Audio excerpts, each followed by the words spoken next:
Breaking news. AP liquor scam కేసులో నిందితుల remand court పొడిగించింది. Liquor scam లో 7 నిందితులకు జూన్ 3 వరకు రిమాండ్ పొడిగించింది కోర్టు. కేసిరెడ్డి రాజశేఖర్ రెడ్డి, సజ్జల శ్రీధర్ రెడ్డి, చాణక్య, పైలా దిలీప్, బాలాజీ గోవిందప్ప, కృష్ణమోహన్ రెడ్డి, ధనుంజయ రెడ్డి లిక్కర్ స్కామ్ లో అరెస్ట్ అయి జైల్లో ఉన్నారు.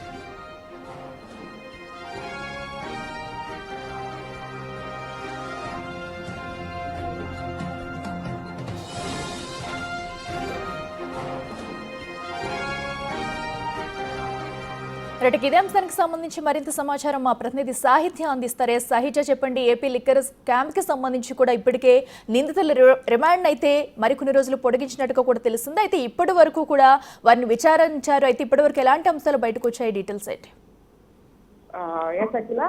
లిక్కర్ స్కామ్ కేసులో అయితే నేటితో అందరికి ఎవరైతే 7 నిందితులు ఉన్నారో వాళ్ళందరికీ కూడా ఇవాళ రిమాండ్ ముగిసిందని చెప్పవచ్చు. అయితే రిమాండ్ ముగిసిన నేపథ్యంలో 7 ఒకేసారి కోర్టులో అయితే కనుక హాజరుపరిచిన పరిస్థితి కనపడతా ఉంది.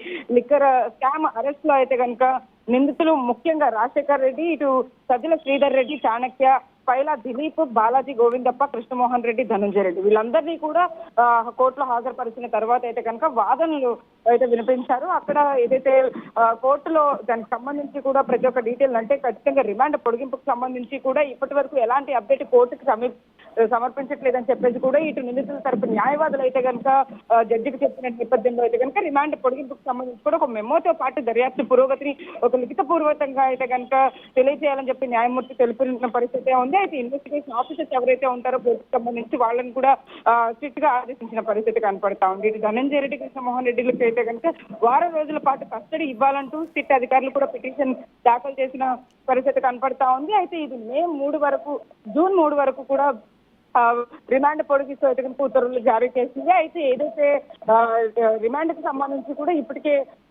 వాదనలు పూర్తయ్యాయి కాబట్టి మిగిలిన 4 అందరినీ కూడా మళ్ళీ దర్యాప్తు చేసేందుకు అయితే కనుక సిట్ అధికారులు దాని గురించి పిటిషన్ దాఖలు చేసిన నేపథ్యంలో అది రేపొద్దున విచారణ జరిగే అవకాశం అయితే కనపడతా ఉంది. అయితే ప్రతి ఒక్కరు అంటే ఇప్పుడు 7 తీసుకొచ్చిన నేపథ్యంలో అయితే కనుక 7 రిమాండ్ ఒకే రోజు అయితే కనుక ఖచ్చితంగా అంటే ఇప్పుడు 20 తారీఖు వరకే వాళ్ళకి ప్రతి ఒక్కరికి కూడా రిమాండ్ డేట్ అనేది ఇచ్చిన నేపథ్యంలో 20 తారీఖు నుంచి అయితే ఖచ్చితంగా జూన్ 3 వరకు పొడిగించిన నేపథ్యంలో ఇప్పటి వరకు నిందితులు ఎవరైతే ఉన్నారో వాళ్ళందరికీ కూడా 3 వరకే అయితే కనుక ఉందని చెప్పొచ్చు. అయితే ఈ కేసులో ప్రత్యేకంగా అయితే కనుక ఇటు ధనంజయ రెడ్డి, కృష్ణమోహన్ రెడ్డి కీలక పాత్ర వహించిన నేపథ్యంలో అయితే కనుక వీళ్ళిద్దరికి ఇటు ఏదైతే సిట్ అధికారులకు సంబంధించి కూడా కస్టడీ పిటిషన్ వేసిన పరిస్థితి అయితే ఉంది. ఆ సిట్ సంబంధించి కూడా కస్టడీలో అనేక విషయాలను అయితే కనుక వీళ్ళతో బయటకు రాబట్టే నేపథ్యంలో అయితే కనుక సిట్ అధికారులు వారం రోజుల పాటు కస్టడీకి అడిగిన పరిస్థితి కనపడుతుంది. దాని గురించి విచారణ కూడా అంటే ఇప్పుడు జరుగుతుంది అని అనుకున్నారు కానీ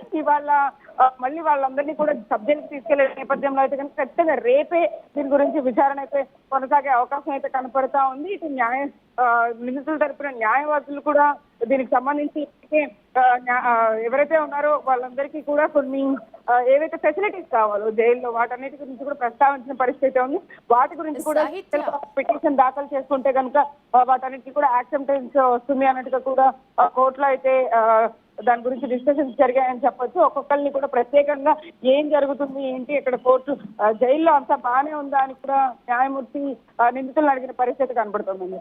సాహిత్య అటు రిమాండ్ రిమిట్ లో కూడా ఏ అంశాలను అయితే పొందుపరిచారు అండ్ అలాగే ఇప్పుడైతే ఎవరెవరు 7 నిందితులు ఉన్నారో వారి నుంచి విచారణలో సమాచారం వస్తుందా లేదంటే సరైన సమాచారం ఇవ్వనందుకు రిమాండ్ పొడిగించారనుకోవచ్చా? ఏదైతే కసిరెడ్డి రాజశేఖర్ రెడ్డి రిమాండ్ రిపోర్ట్ లో ఖచ్చితంగా దీంట్లో ప్రధాన పాత్ర పోషించిన వాళ్ళ పేర్లు అయితే కనుక బయటపెట్టిన నేపథ్యంలో ఇవి ఎక్కడికి అంతిమంగా అయితే కనుక ఏ లబ్ధిదారుడికి వెళ్ళింది అన్న నేపథ్యంలోనే ప్రతి ఒక్కరి దగ్గర నుంచి కూడా వాళ్ళు ఇన్వెస్టిగేషన్ చేస్తూ అయితే వాళ్ళ దగ్గర నుంచి కూపీలాగే ప్రయత్నం అయితే చేస్తున్నారని చెప్పొచ్చు. అయితే ఆ నేపథ్యంలోనే ఒక్కొక్కళ్ళతో కూడా అంటే మొన్న మాట్లాడిన పరిస్థితి కూడా మనం చూసాము. ధనంజయ రెడ్డి అటు కృష్ణమోహన్ రెడ్డికి ఇద్దరికి కూడా ఇటు సిట్ విచారణలో భాగంగా అయితే కనుక సిటీ ఆఫీస్ లో మనకి 3 రోజుల పాటు విచారణ కొనసాగింది. బట్ అయినప్పటికీ కూడా వాళ్ళు ఎదురు సమాధానం చెప్పడం కానీ వాళ్ళకి మేమెందుకు సమాధానం చెప్పాలి అని చెప్పి మాట్లాడడం కానీ ఇవన్నిటిని బేస్ చేసుకుని అంటే ఆల్రెడీ అంతకుముందు కసిరెడ్డి రాజశేఖర్ రెడ్డి ఇచ్చిన ఏదైతే కొన్ని స్టేట్మెంట్స్ ఉన్నాయి వాటికి సంబంధించి కూడా అవే ప్రశ్నలు సంధిస్తూ కూడా అతను చెప్పిన సమాధానాలను బేస్ చేసుకుని కూడా కొన్ని అడిగినట్టుగా మనకు అర్థం అవుతా ఉంది. గోవిందప్పను కూడా అదే కోణంలో అయితే కనుక విచారించిన నేపథ్యంలో అయితే మరి ముఖ్యంగా ఇటు ధనంజయ రెడ్డిది, కృష్ణమోహన్ రెడ్డిది అయితే కనుక ఎక్కువ పాత్ర ఉంది. అల్టిమేట్ గా మనీ అంతా కూడా ఎక్కడికి ట్రాన్స్ఫర్ చేశారు, ఎవరి ద్వారా అయితే కనుక బయటకు వెళ్ళింది, ఏ కంపెనీలో పెట్టవలసి వచ్చింది అని చెప్పేసి వాటిపైన కూడా ఎక్కువ అయితే కనుక ఫోకస్ చేస్తూ వచ్చారు. అయితే ఈ డిమాండ్ రిపోర్ట్ లో ఖచ్చితంగా కసిరెడ్డి రాజశేఖర రెడ్డి ఏవైతే చెప్పున్నారో వాటిని బేస్ చేసుకునే వీళ్ళని కూడా అడుగుతున్న పరిస్థితి అయితే ఉంది. నిందితులు ప్రతి ఒక్కరు కూడా చెప్పిన స్టేట్మెంట్ ఆధారంగానే వాళ్ళు కూడా ప్రశ్నించిన పరిస్థితి అయితే ఉంది. వీళ్ళ దగ్గర కూడా కొన్ని ఆధారాలు ఉన్నాయి.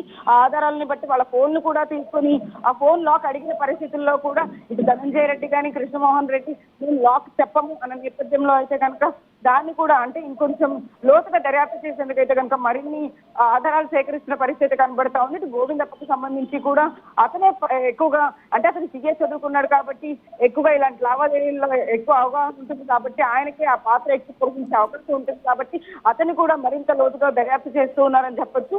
అయితే అతన్ని కూడా అంటే వీళ్ళ ముగ్గురికి కూడా సిట్ అధికారులు అయితే కనుక ఖచ్చితంగా కస్టడీ తీసుకోవాలని అయితే భావిస్తుందని చెప్పొచ్చు. వీళ్ళ ముగ్గురు దగ్గర నుంచే అధికంగా ఇన్ఫర్మేషన్ ఉంటుంది కాబట్టి ఈ లావాదేవీలకు సంబంధించి కానీ అంతిమంగా ఎవరి దగ్గరికి చేరవేసే ప్రయత్నం చేశారు అనే దాని మీద అయితే కనుక ఖచ్చితంగా వీళ్ళనే ఎక్కువగా ప్రశ్నించే అవకాశం అయితే కనబడుతోంది. కసిరెడ్డి రాజశేఖర రెడ్డిని ముందు ఎప్పుడైతే కనుక విచారించారో అందులో ఏవైతే కొన్ని కూపీలు లాగడానికి ప్రయత్నించారో వాటిని ఆధారంగా మరిన్ని కొత్త వివరాలను అయితే కనుక వీళ్ళ దగ్గర నుంచి లాగి ఈ కేసులో కనుక మరింత ముందుకు వెళ్లే ప్రయత్నం అయితే పోలీసులు చేస్తారు. రైట్ సాహిత్య, థ్యాంక్ యూ.